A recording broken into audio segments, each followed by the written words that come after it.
how cute you are. In the last 2 days, this puppy has made a lot of new best friends. They had put little hearts with "I love you" all over his cast, and he looked like a little person. I was kind of surprised that they didn't sign his cast. Because at just 10 weeks old, he's almost had as many broken bones as weeks he's been alive. He's been off to a rough start. An injured spine, a broken rib, all of his legs either fractured or broken, and that's including broken toes. Stand up. The concerning thing is that he's showing traumatic injuries of varying degrees of time, so this seems to be an ongoing abuse case. Meaning that the injuries happened almost as soon as he was born, and then they healed on their own, only to be broken again. This animal was probably in excruciating pain for weeks. The puppy was picked up in the front yard of his owner's house after a neighbor called 911 when they saw he couldn't walk. She claimed not to know how the injuries to the dog occurred, but felt that probably one of her kids had run it over with one of their toy scooters. I'm on my way back. Sheriff's deputies took the puppy to a local vet.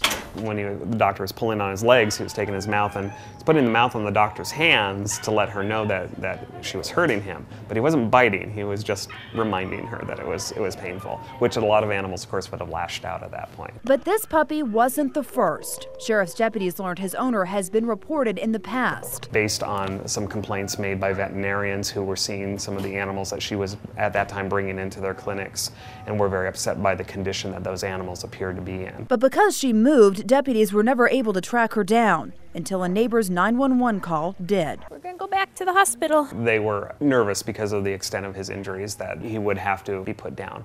Hello? This animal wouldn't have been rescued unless you had a neighbor who was willing to pick up the phone to make that call. Are you going to play with that ball? For the first time, he's finally learning how to walk. Put your feet underneath you. Now the tan and white face they've all been pulling for will make a full recovery. Thank you. And the only thing permanent will be the friendships.